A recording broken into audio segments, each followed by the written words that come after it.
The classroom was quiet as students filled the seats. It was a large room with curved walls that followed the design of the space station. Screens covered one entire wall, waiting to display the day's lesson. Min walked in and found his usual seat near the middle. He carried a data pad under his arm and a drink container in his other hand. "Hey, you're here early," said Nuh as she sat down next to him. She was another human student, one of only 5 humans on the entire station. Her black hair was tied back in a simple style. "Couldn't sleep much," Min said with a small smile. "The gravity adjusters in my room are acting weird again." Nuh laughed. "You should report that. I know you won't, though." Around them, other students were arriving. Krill flew in and landed on a perch-style seat. His feathers were bright blue, and his large eyes blinked sideways. He always seemed nervous about something. Doc stomped in next, his scales making soft clicking sounds as he moved. He was a large reptilian student who thought very highly of himself. "Do you know what today's lecture is about?" Krill asked, his voice high and worried. "Apex predators," Doc answered before anyone else could.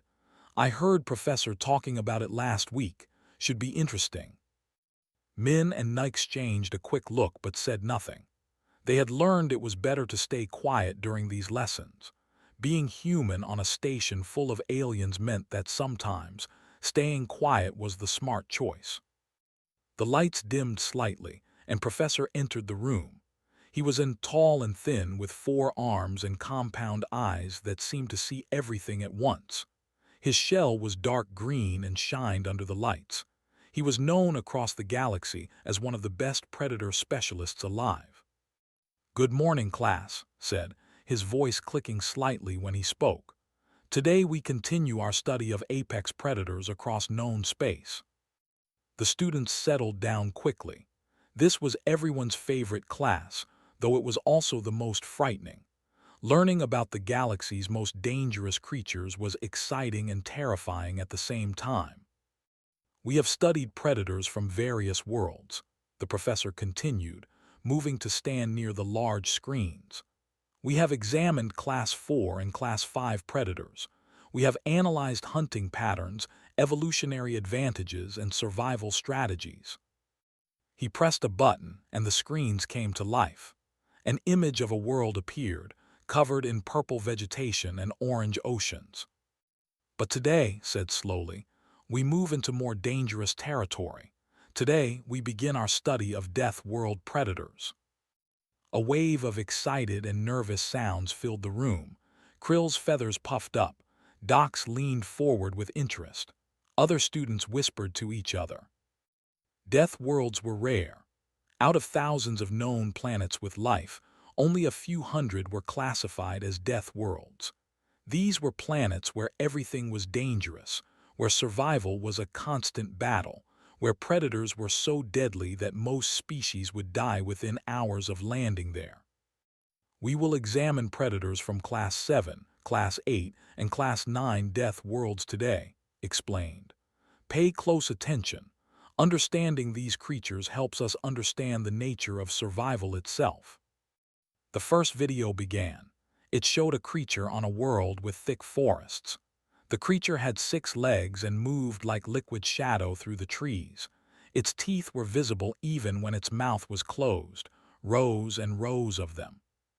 Students gasped and made sounds of fear. Min watched with interest but no fear. Nuh took notes on her data pad, her face calm. "This is a from 7, narrated. "It hunts in packs of up to 20. Notice the sensory organs on its head. It can detect heat, movement, and electromagnetic fields simultaneously." The video showed the creature hunting. It moved so fast it was almost a blur. Its prey never had a chance. More videos followed. Each creature was more frightening than the last. A swimming predator with tentacles that could crush metal. A flying predator with acidic saliva. A burrowing creature that could sense vibrations from miles away. With each video, the alien students reacted with appropriate fear and fascination. Some covered their eyes. Others watched between their fingers or claws or tentacles, depending on their species. Min noticed that he and Noah were the only ones who seemed unbothered. They watched, they learned, but they did not seem afraid. This was normal for them. They had learned to hide their reactions early on. These creatures represent the peak of predatory evolution, said with something like admiration in his clicking voice. They are perfect killers, shaped by millions of years of survival on worlds that show no mercy. He paused and looked around the classroom. His compound eyes seemed to linger on Min and Na for a moment. But now, said, and his voice dropped lower, we come to something different.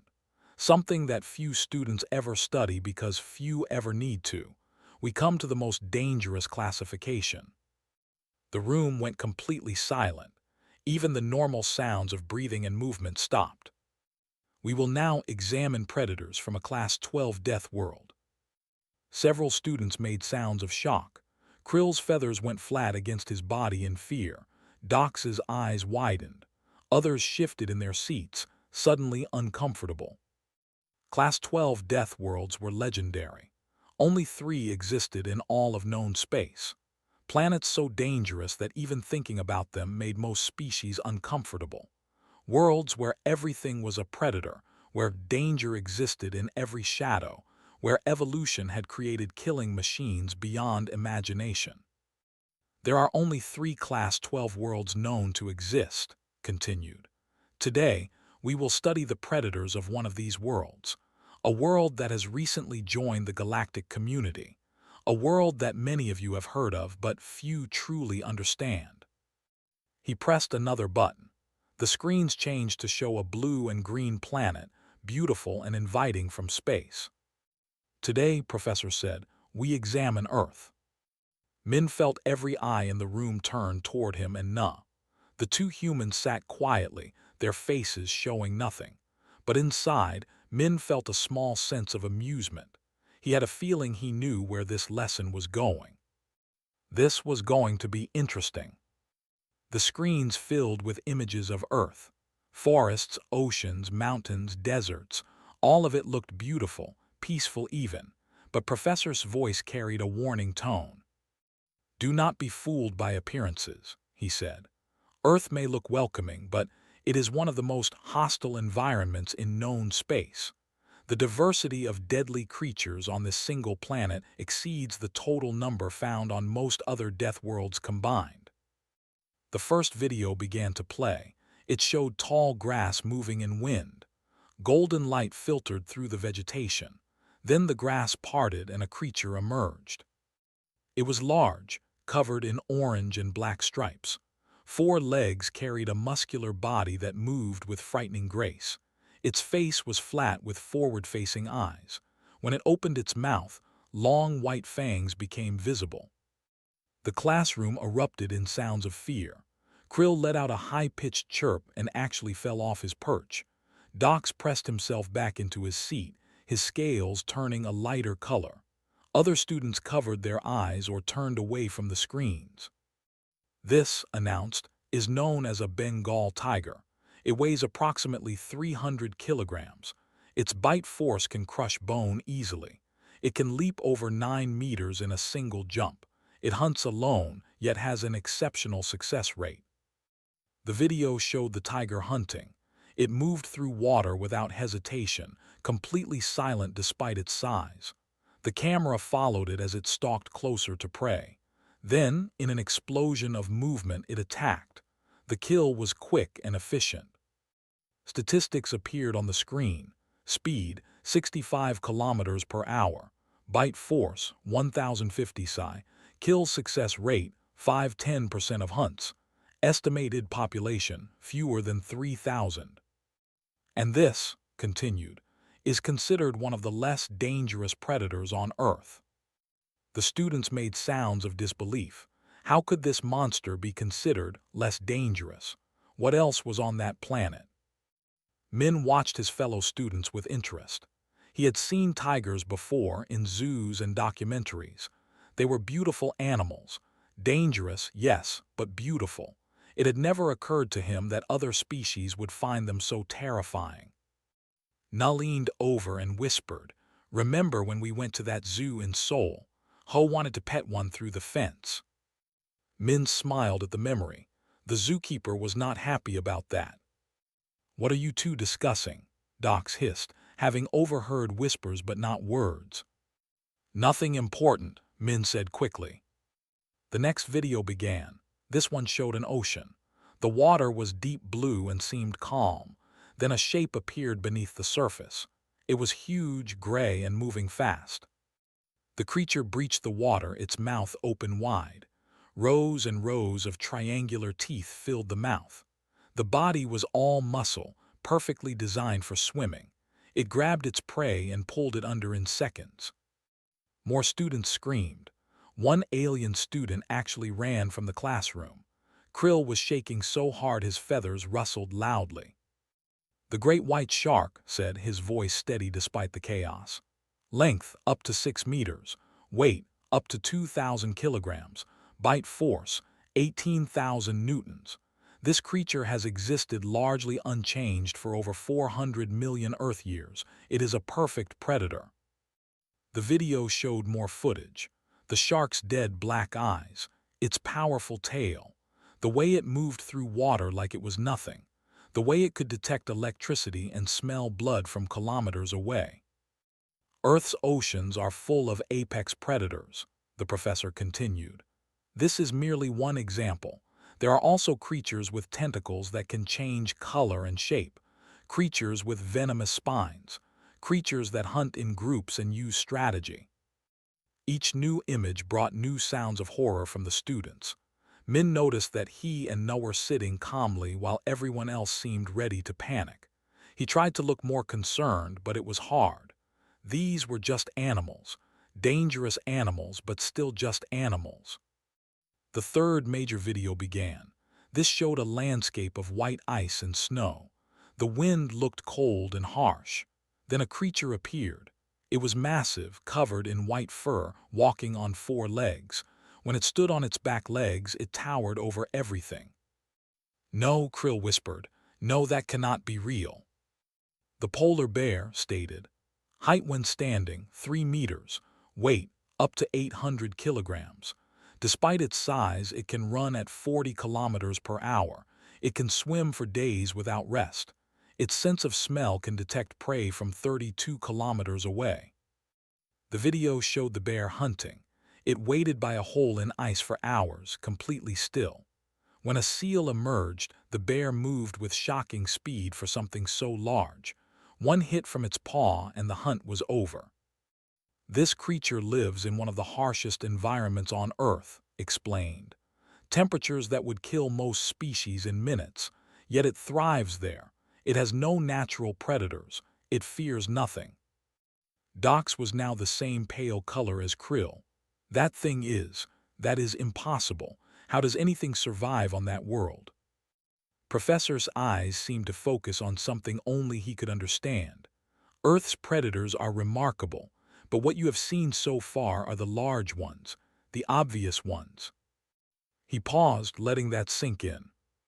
The truly terrifying predators on Earth, he said slowly, are often much smaller. Na made a small sound, almost like a laugh that she held in. Min glanced at her. She had her hand over her mouth, trying not to smile. Wait until they see the small ones, she whispered, exactly like she had said earlier. Min nodded. He knew what was coming. He had grown up with the small ones. This was going to be very interesting indeed. The other students were looking at each other with confusion and fear. If these massive creatures were the large predators, what could possibly be more terrifying in a smaller size? Professor prepared the next video. What I am about to show you may seem impossible, he said. Many species refuse to believe this when they first learn it, but I assure you, every bit of this is real and documented. The screen changed again. The students leaned forward, afraid but unable to look away. Min settled back in his seat and prepared to watch his classmates lose their minds. This was definitely going to be interesting. The new video started with a dark room. Night vision cameras showed everything in shades of green and gray. At first, nothing moved. Then a shadow shifted in the corner. A small creature stepped into view. It had 4 legs and a long tail. Its body was covered in fur. 2 pointed ears sat on top of its head. When it turned to look at the camera, its eyes reflected the light, glowing bright green. The creature was small, much smaller than the tiger or the bear. It would maybe reach a human's knee if it stood next to one. Yet something about the way it moved made it seem dangerous. This, Professor said, his voice very serious, is one of Earth's most efficient predators. The students looked confused. This small thing, after seeing the massive creatures before, this looked almost cute in comparison. But then the video showed what the creature could do. It crouched low, watching something off camera. Its body went completely still. Not a single muscle moved. It waited. Then, in an explosion of movement almost too fast for the camera to follow, it jumped. The creature flew through the air, its front legs extended. Sharp claws emerged from its paws, claws that had been hidden before. It caught a small bird mid-flight, a bird that never saw it coming. The students gasped. The creature landed perfectly on its feet from a height that should have hurt it. It did not even seem bothered by the fall. Watch carefully, instructed. The video showed more footage. The creature climbing straight up a wall using only its claws. The creature squeezing its body through a gap that seemed too small. The creature jumping from surface to surface, never missing, never falling. Then the video showed the creature's skeleton. Its spine was incredibly flexible. Its shoulder blades were not fixed like most species. Its legs were pure muscle designed for jumping and sprinting. This predator has excellent night vision, explained. It can hear sounds far beyond what most species can detect. It has retractable claws, meaning it keeps them sharp by not walking on them. Its reflexes are among the fastest measured in any Earth creature. More statistics appeared on screen. Jump height up to 6 times its body length. Sprint speed 48 kilometers per hour. Hearing range 64 kilohertz. Kill success rate 32% of hunts. 32%, repeated. For comparison, the African lion has a 25% success rate.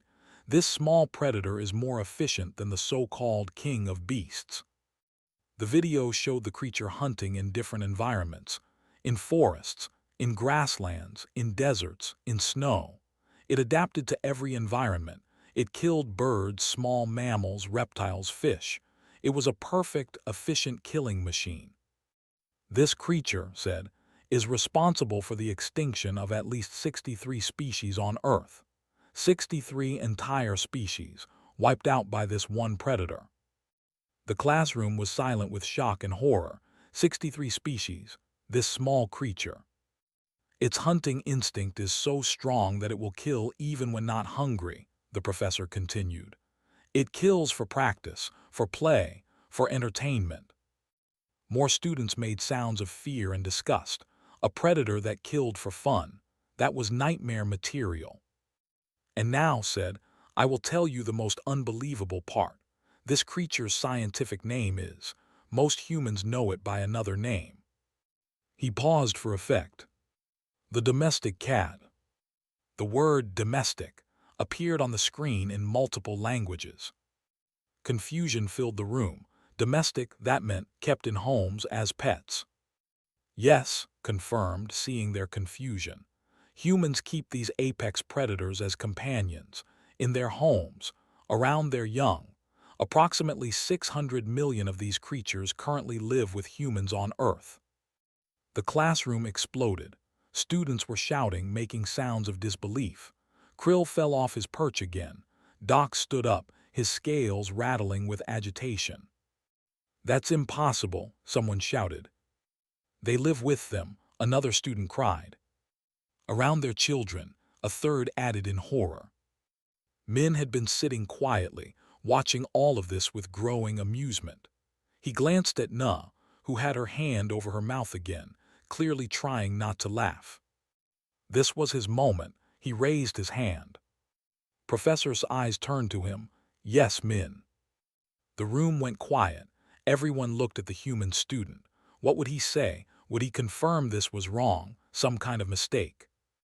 Min spoke in a calm, casual voice. "Professor, that one used to sleep under my bed. Well, one that looked like that, orange and white colored." The silence that followed was absolute. No one moved. No one breathed. They just stared at Min as if he had said something in an alien language they could not understand. Then Na spoke up, her voice just as casual. "I had 3 of them when I was growing up, all different colors." Krill made a sound like air escaping from a balloon. You what?" "Sleep," Doc said, his voice shaking. "You slept with an apex predator nearby." "Under your bed," another student added, "where you were most vulnerable." Min nodded, confused by their reaction. "Yeah, she liked it under there. It was dark and quiet. Her name was Miso." "You named it." Krill's voice was very high now. "Of course," Min said. "You name your pets." "Pets," several students shouted at once. Na pulled out her data pad. "Want to see pictures? I have lots of pictures." She turned the pad around. The screen showed a younger Na, maybe 12 years old, holding a large, fluffy gray cat. The cat's eyes were half closed, looking content. Na was smiling and hugging it close. "That's Bong," Na said fondly. "She lived to be 19 years old." Another picture showed 3 cats curled up together on a bed. Another showed a cat sitting in a sunny window. Another showed a cat playing with a toy. The alien students crowded around to see, making sounds of horror and fascination. The cats in the pictures looked so normal, so calm, not like the efficient killing machine from the video. "How?" Docs finally asked. "How are you alive? How did they not kill you?" Min thought about this. "They're really sweet once you feed them and pet them. They like attention." "Sweet," Krill repeated. "Sweet. That creature in the video killed 63 species." "Well, yeah," Min admitted. "But that's when they're outside hunting.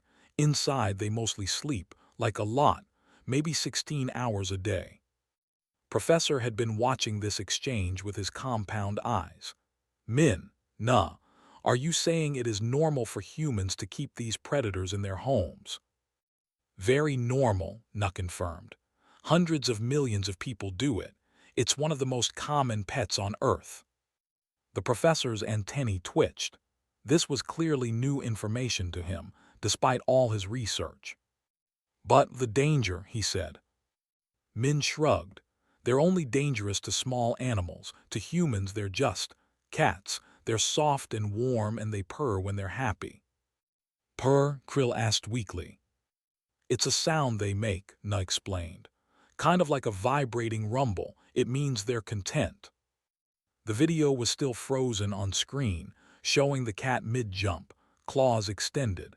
It looked fierce and terrifying. Yet the humans were talking about it the way someone might talk about a stuffed toy. Professor made a clicking sound. "I think we need to continue this lesson. There is more to show." Min and Na settled back in their seats. The other students kept looking at them like they were crazy, or maybe like they were the most dangerous things in the room. On screen, the next video was loading. Min had a feeling things were about to get even more interesting. Professor seemed to need a moment to compose himself. He stood at the front of the classroom, his antennae moving in patterns that suggested deep thought. Finally, he decided to continue. "Perhaps," he said slowly, "the felines are a special case, an anomaly. Let us move forward." The next video began. This one showed a different creature. It had 4 legs like the cat but was larger, much larger. Its fur was thick and came in many colors: brown, black, white, spotted, solid. Its face was longer with a prominent nose and mouth. The ears flopped down on some types, stood up on others. The creature in the video was running through a field.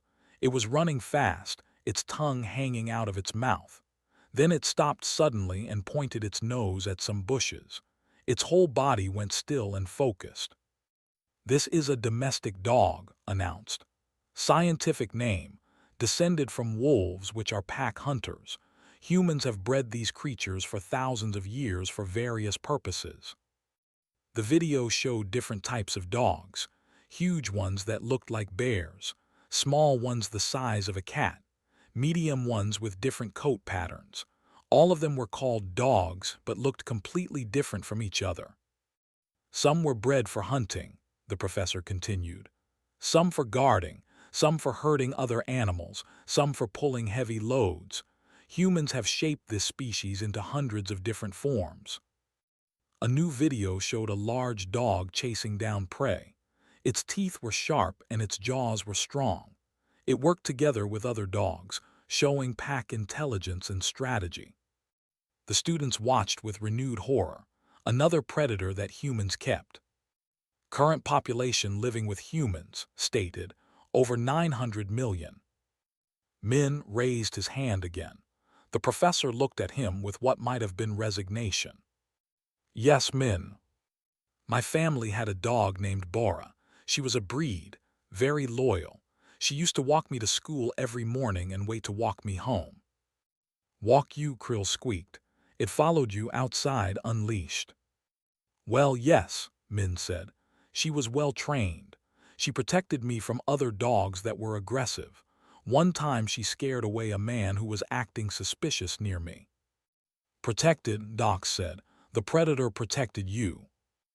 Na joined in. Dogs are very loyal to their humans. They form strong bonds. My cousin has a dog that helps him with his farm. It herds sheep and cows. Herds, a student asked. As in, controls the movement of other animals. Yes, Na confirmed. Border collies are really good at it. They're very smart. Professor pulled up statistics. Dog bite force, up to 2,000 psi in some breeds. Speed, up to 70 kilometers per hour in some breeds. Intelligence, problem-solving abilities, can learn over 100 words and commands.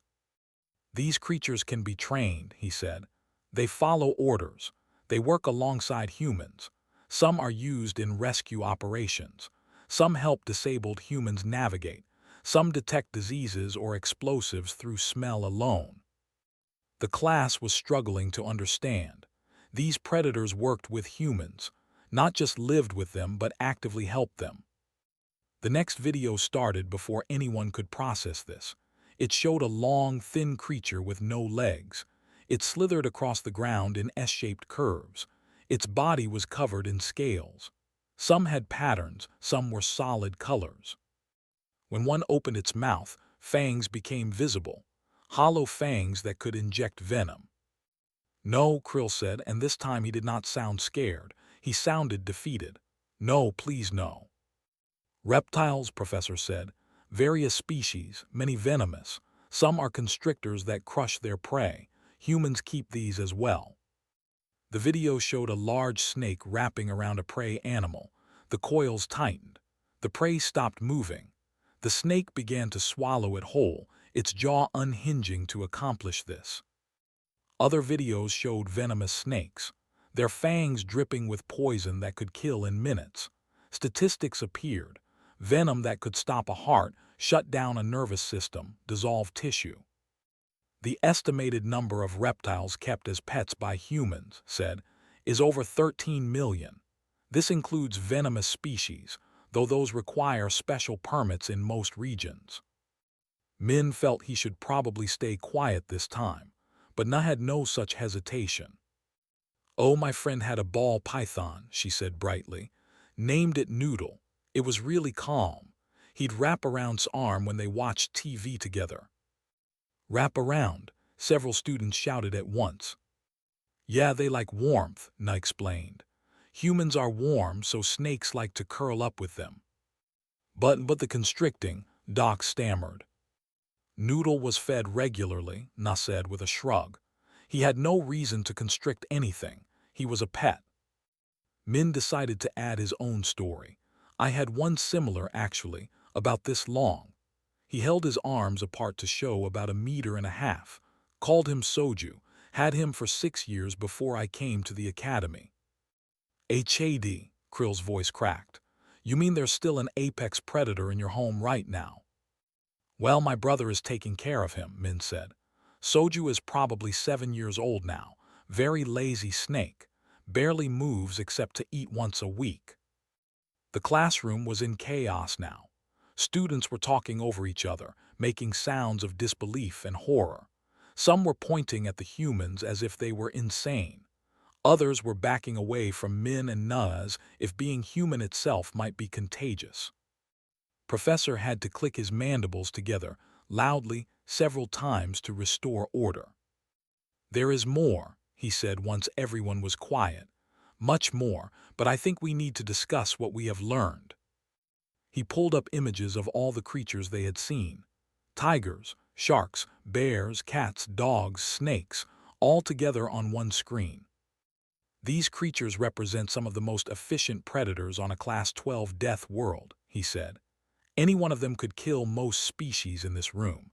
Yet humans not only coexist with them, they invite them into their homes, into their most private spaces, around their young. They form emotional bonds with them." Doc stood up. "With respect, Professor, how is this possible? By all logic, humans should be terrified of these creatures. They should hide from them. Instead, they cuddle them." "Cuddle," repeated the human word. "It means hug, hold close for comfort," Min explained. "Yes," said quietly, "they cuddle them." He seemed to be thinking hard about something. His antennae moved in complex patterns. "I believe," the professor said slowly, "that we have been asking the wrong question. The question is not, how do humans survive with these predators? The question is, what does this tell us about humans themselves?" The room went very quiet. Any species that grows up surrounded by apex predators, that sees them not as threats but as companions, that bonds with creatures that could kill them, paused. That species has a fundamentally different relationship with danger than the rest of us. Min and Na looked at each other. They had never thought about it that way. To them, having pets was just normal. Every friend they had growing up had pets. Dogs, cats, birds, fish, rabbits, hamsters. It was just what people did. "Humans are classified as Category 1, continued. "I am beginning to understand why. You do not conquer your world through strength alone. You do it through something else. Something we are only beginning to understand." Krill raised a wing hesitantly. "What is that, Professor?" His eyes moved across the classroom, landing finally on the two human students. "The ability to make friends with anything," he said simply. Outside the classroom windows, the stars of the station rotated slowly by. Inside, students were seeing humans in a completely new light, not as weak creatures from a death world, not as strangely resilient aliens, but as something far more unpredictable and perhaps far more dangerous than any predator. The class ended in a state of controlled chaos. Students were packing up their materials but kept looking at Min and Na with new expressions. Fear mixed with confusion mixed with something that might have been respect, or maybe terror. It was hard to tell. "Min Na," Professor said as students filed out, "please stay for a moment." The two humans exchanged glances but remained in their seats. The professor waited until everyone else had left, and the door slid shut with a soft hiss. Moved closer to them, his forearms clasped in a gesture that suggested he was thinking carefully about his words. "I have studied predators for most of my life," he began. "I have written research papers on hunting strategies, evolutionary advantages, survival instincts. I thought I understood the relationship between predator and prey, between dangerous creatures and those who fear them." He paused, his antennae moving slowly. "But today's lesson has made me question many of my assumptions," he continued. "Not about the predators themselves, about you, about humans." Min shifted in his seat. "Professor, we weren't trying to cause trouble. We just answered honestly." "I know," said. "That is what concerns me. Your honesty revealed something I had not fully understood despite all my research." He pulled up his data pad and showed them something. It was a classification file. Category 1 species. Humans were listed there along with only 6 other species in the known galaxy. When I first saw this classification, I assumed it was about physical strength, the professor said, or perhaps disease resistance, gravity tolerance, the usual factors, but it is not just that, is it? Nuss spoke carefully. What do you mean, Professor? Humans are not the strongest species, stated. There are many stronger. You are not the most venomous, the most armored, the fastest. Yet you are Category 1, the highest danger classification. I could not understand why, until today. He gestured to the screens, which still showed images of Earth's predators. It is not that you are physically superior to these creatures, he said. It is that you simply do not fear them the way you should. And more than that, you turn them into allies, into friends, into family. Min thought about his cat sleeping under his bed, about his family's dog walking him to school, about his brother's snake coiled peacefully in its tank. He had never considered any of that strange. On my world, continued, if we encounter a predator, we have 3 responses: run, hide, or fight if cornered. These are instinctive, survival responses built into us through millions of years of evolution. That makes sense, Na said. But humans, the professor's voice held something like wonder. Humans see a predator and think, I wonder if I can pet it. You see danger and you are curious. You see something that could kill you and you want to understand it, to befriend it. Not all predators, Min pointed out. We're not stupid. We know tigers are dangerous. We don't try to pet wild tigers. But you put them in zoos, countered. You study them. You work to save them from extinction. You feel. What is the word? Affection for them. Min nodded slowly. I guess we do. They're beautiful animals, important to Earth's ecosystem. You just called a 300-kilogram apex predator beautiful, said. Do you understand how that sounds to other species? Nuss smiled a little, probably crazy. Terrifying, the professor corrected. It sounds terrifying, because if you can look at a tiger and see beauty, if you can sleep peacefully with a constrictor snake in your home, if you can form emotional bonds with creatures evolved to kill. He paused. What else are you capable of? The room was quiet for a moment. Outside, the station hummed with life. Thousands of species from hundreds of worlds, all living together in space. But in this moment, in this classroom, there were only 3 beings trying to understand each other across a vast gulf of instinct and evolution. I do not think you humans are trying to be frightening, said finally. I think this is simply how you are, but I want you to understand something. To most species in the galaxy, the fact that you keep apex predators as pets is disturbing. It marks you as fundamentally different, fundamentally unpredictable. Should we not talk about our pets? Min asked, genuinely concerned. No, no, said quickly. Please do not hide who you are, but understand that when you casually mention sleeping next to a predator, other species will react with fear. It is not their fault. It is instinct. Nun nodded thoughtfully. We'll be more careful about how we phrase things. Thank you, the professor said. You are dismissed, but Min, you mentioned your brother still has your snake. Yes, Professor Soju, why? I would like to include human pet-keeping behavior in my next research paper, said. With your permission, I may contact you for more details. Of course, Min agreed. The 2 humans gathered their materials and left the classroom. As they walked down the curved corridor of the station, they saw other students from their class. Many quickly moved to the other side of the hallway. Some stared openly. Others whispered to companions. I think we're famous now, Nuss said quietly. Or infamous, Min replied. They reached the residential sector and went to their separate quarters. Min's room was small but comfortable. Standard station furniture, a sleeping pod, a study area, and his communication terminal. He had a message waiting, from his brother Ho. Min smiled and activated the video call. After a moment of delay, his brother's face appeared on screen. Ho was in their family home, the familiar kitchen visible behind him. "Hey," Ho said cheerfully, "how's Space Academy life?" "Interesting," Min said. "We learned about Earth predators today in class." "Oh yeah, did your classmates freak out?" "You have no idea. I mentioned Miso used to sleep under my bed and everyone lost their minds." Ho laughed. "Aliens are so weird about cats. Hey, speaking of which." He reached off screen and picked something up.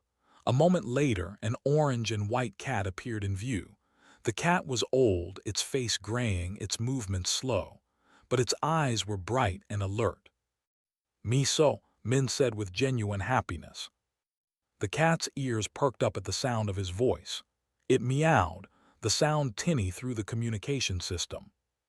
At that exact moment, Min's door chimed. He called, "Come in," without thinking. The door slid open and Krill flew in, clutching a data pad. "Min, I wanted to ask about the homework assignment and AAAH." Krill's scream was high-pitched and terrified. He saw the screen, saw the cat, and immediately crashed into a wall trying to fly backwards. His feathers puffed up to twice their normal size. "What is that?" Krill shrieked. On screen, Miso looked at the commotion with mild interest. The cat yawned, showing its teeth and pink tongue, then curled up on Ho's lap. "That's Miso," Min said, trying not to laugh. "My cat, the one I mentioned in class." "You brought one here." Krill was pressed against the wall, his wings spread in a defense posture. "To the station." "No, no," Min said quickly. "She's back on Earth with my brother. This is just a video call." Ho waved at the camera. "Hi, Min's alien friend. This is Miso. She's 17 years old, very lazy, mostly sleeps now." As if to demonstrate, the deadly apex predator closed its eyes and began to purr. The rumbling sound was audible even through the speakers. Krill slowly relaxed his defensive posture, though his feathers stayed puffed up. That is the sound you mentioned, the purr." "Yes," Min confirmed. "It means she's happy." "It sounds like a warning," Krill said nervously. "It's not. Look, she's falling asleep." Indeed, Miso's eyes had closed completely. Her breathing had slowed. She looked like a soft, peaceful ball of orange and white fur. "That is the creature that hunts with 32% efficiency," Krill asked weakly. "That has killed 63 species." "Well, she's old now," Ho said, petting the cat gently.